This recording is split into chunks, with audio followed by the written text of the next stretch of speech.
Bonjour, dans cette vidéo, on va faire une petite introduction aux blocs et aux attributs. La fonction bloc nous permet de regrouper plusieurs éléments en un seul bloc. Donc, par exemple, je pourrais prendre les 4 lignes qu'on retrouve ici et les 2 zones de texte. Au lieu de pouvoir les séparer séparément, on pourrait en fait les regrouper dans un bloc, donc ça deviendrait un seul unique objet. Les attributs, eux, nous permettent d'avoir du texte à l'intérieur d'un bloc qui pourrait être variable. Donc, par exemple, dans cet encadré-là, on pourrait dire que c'est l'encadré ou le bloc de titre. Donc, dans le coin en haut à gauche, on a le titre, que dans ce cas-ci s'appelle titre, qui ne changera pas, donc on va toujours garder cette valeur-là. Par contre, le texte au centre, qui présentement est dessin 1, lui pourrait changer. Donc, si je change de dessin, ça pourrait être dessin 2, dessin 3, ou le titre pourrait être n'importe quoi. Donc, l'attribut nous permettrait d'avoir un texte, comme le dessin 1, qui soit changeant. Pour faire mon bloc, je vais utiliser exactement les mêmes objets que je vais copier juste à côté. Maintenant, comme j'ai dit tantôt, dessin 1 est un texte qui va changer, donc on va mettre un attribut à la place, donc je peux le supprimer. Toutes les commandes pour créer un bloc et les attributs vont se retrouver dans la section bloc. Donc, premièrement, on a Insert bloc, donc insérer un bloc. Si je vais dans le menu déroulant, je vais avoir normalement tous les blocs qui ont déjà été ajoutés à mon dessin. Sinon, je pourrais faire Browse, donc pour aller dans mon ordinateur, aller chercher d'autres fichiers où pourraient se trouver les blocs. Aussi, je vais avoir la commande pour créer les blocs, la commande pour modifier les blocs, et si on clique sur la petite flèche là, à côté de bloc, l'autre option qu'on va utiliser, ça va être Define Attributes, qui va nous permettre de donner des attributs. Donc, il y a d'autres fonctions, mais ça, c'est les 3-4 qu'on va principalement utiliser présentement. Donc, je vais commencer par créer un attribut. En cliquant sur le Define Attribute, il nous ouvre cette boîte de dialogue. Donc, première chose qui est importante de penser, c'est que chaque attribut doit avoir un tag, donc un nom. Dans ce cas-ci, je vais l'appeler titre. C'est important que chacun des attributs ait des noms différents. Donc, essayez d'éviter de faire du copier-coller d'attributs parce que ça peut vite mélanger les choses. Donc, des fois, c'est un petit peu plus long, mais il vaut mieux le faire comme il faut la première fois, au lieu d'avoir à le refaire plus tard. Ensuite, le prompt, donc, c'est une question qu'on pourrait donner à la personne qui va utiliser le bloc de comment remplir le champ ou qu'est-ce que ça va signifier. Dans ce cas-ci, moi, je vais garder ce cours, je vais dire titre, point d'interrogation, on va en dire c'est quoi le titre. Ça va être important que les prompts soient vraiment précis. Là, on va avoir un seul attribut, donc ça va être assez simple à gérer. Mais plus tard dans la vidéo, on va avoir un bloc qui va avoir beaucoup d'attributs. On va voir vite que si on n'a pas les bons prompts, on va être mélangé. Ensuite, on pourrait donner une valeur par défaut qui pourrait être, par exemple, dessin XX, que là, on pourrait juste changer après ça les numéros, les X pour mettre des numéros 01, 02, etc. Sinon, on peut avoir aussi des valeurs par défaut. Par exemple, on pourrait avoir l'auteur, on pourrait avoir des dates. Il y a vraiment plein d'options prédéfinies. Donc, si par exemple, je choisis une date, par défaut, il va donner la date de la journée en cours. Donc là, aujourd'hui, le 2 février. Mais dans ce cas-ci, moi, ce que je veux, c'est vraiment dessin XX. Donc ça ici, c'est les spécifications de l'attribut en tant que tel. Ensuite, on va avoir des réglages au niveau du texte. Donc, comme le texte simple ligne, on a une justification. Dans mon cas, je vais utiliser middle pour que mon texte se trouve en plein milieu, un petit peu comme on le voit sur dessin 1, dans notre exemple à gauche ici. Ensuite, je peux donner une hauteur de texte. Là, il est à 4, je vais le laisser comme ça. Ça va me convenir. Moi, je pourrais le changer. Dans le text style, ici, on a deux types, mais dans AutoCAD, il est possible de créer plein de styles de texte.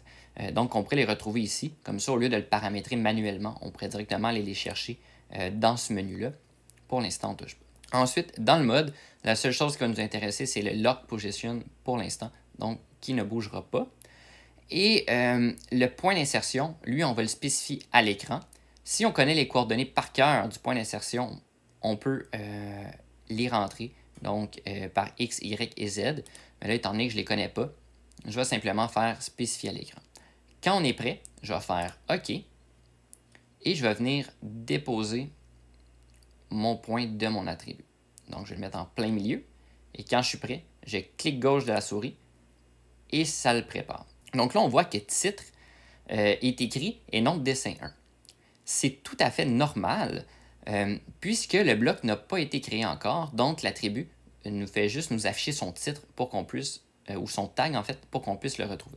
Donc si je clique dessus, je vois qu'on a son tag titre, le prompt qui est titre point d'interrogation et la valeur par défaut qui est dessin XX. Si je veux créer mon bloc maintenant, je vais aller chercher la commande bloc, donc create. Et là maintenant, je dois lui donner un nom. Okay? Donc chaque bloc doit avoir un nom. Moi, je vais l'appeler titre pour l'instant. C'est important aussi que chaque bloc va avoir des noms différents pour éviter les mélanges.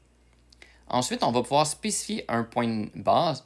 Donc, soit qu'on ferait specify on screen, donc à la fin de la commande, soit avec les coordonnées X, Y, Z, si on les connaît. Sinon, je peux choisir un point manuellement. Et c'est ce que je vais faire. Donc, je vais faire pick point. Et je vais pouvoir choisir le point qui me tente. Donc, je pourrais prendre le point, si on veut, qui est ici. Ça fonctionnerait ou n'importe lequel. Ce qui est important quand on choisit un point, c'est de se dire à quel endroit on va vouloir insérer ça et comment il va interagir avec les autres objets.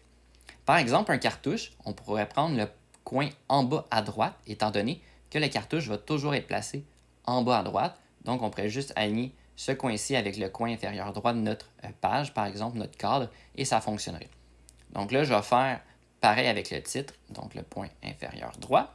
Et on voit qu'automatiquement, AutoCAD va donner les coordonnées de ce point-là. Ensuite, on va devoir choisir les objets. Donc, encore une fois, on préfère Specify on Screen. Donc, à la fin de la commande, on les sélectionnerait. Je préfère aller faire directement Select Object. Je sélectionne tout ce que j'ai ici. Donc, c'est important de ne pas sélectionner ce qui n'est pas dans le bloc. Donc là, je sélectionne juste cette partie-là. Quand c'est fait, je fais Entrée. Et on voit qu'il a sélectionné 6 objets. Si on n'est pas content, on peut toujours faire un Select Object à nouveau et venir sélectionner. Comme là, ici, je vais avoir que 3 objets. Là, moi, je veux vraiment les 6. Donc, les 4 lignes et la zone de texte et l'attribut. Et quand je suis prêt, je vais faire OK. Et maintenant, il y a le Edit Attributes qui apparaît. Donc là, maintenant, il me demande c'est quoi mon titre. Donc, je pourrais mettre dessin 01. Et puis, je fais OK. Et on voit maintenant que j'ai un bloc. Maintenant, si je clique dessus, on voit que c'est bel et bien un seul objet que je peux déplacer comme bon me semble.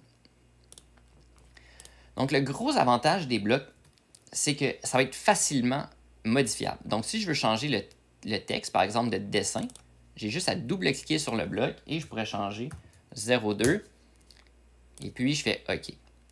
Aussi, avec la commande insérer, ça va être beaucoup plus facile d'ajouter différents blocs similaires. Donc, si par exemple, on faisait un graph set, mais là, je vais avoir beaucoup d'étapes, beaucoup de transitions. Donc, au lieu de les dessiner à main, on peut faire des blocs, simplement ajouter les blocs à chaque fois et entrer les textes à l'intérieur de façon automatique.